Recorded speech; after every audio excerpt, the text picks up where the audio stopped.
This morning, folks, it hadn't been easy. What am I going to do? Cry and complain? I'm your pastor. I mean, if I can't get up here in front of you and show you the grace of God working in my life, what the dickens am I preaching to you? I mean, why should I preach to you about having joy in the midst of troubles and problems and tribulations like that if I can't have that? Are you following me today? God's been good to me. He's been real good to me. See this tie right here? I'm a veteran. I went in 1964. Went through Paris Island, 1964. Vietnam was really heating up when I went in.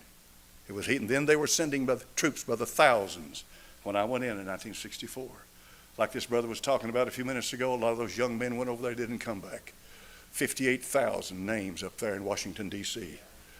Now we're buying and selling Vietnamese. Now they're going to Vietnam on tourism, and now everything is hunky-dory. So what changed? I've lived long enough to look at stuff like that, and I want to ask you a pointed question. What changed?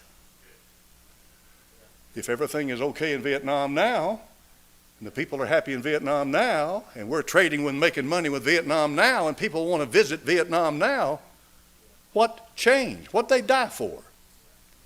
This is what happens to you when you're 80 years old almost.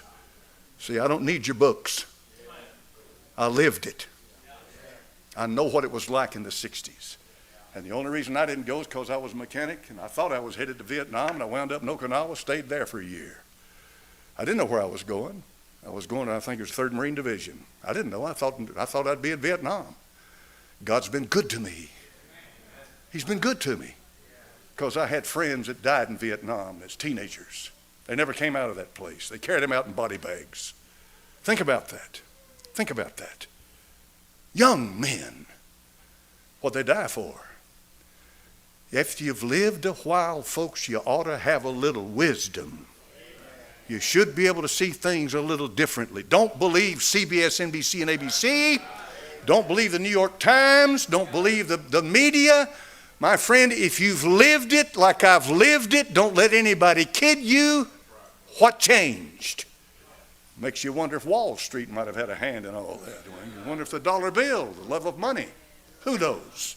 Do I think any less? I think more of our veterans. I love our veterans.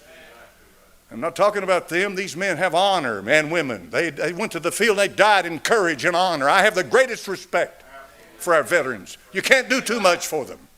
Amen. But I've lived it, and I've seen it, and I know what Christ can do for you because I know what he did for me. Thanks be unto God. So I want you to come down with me to the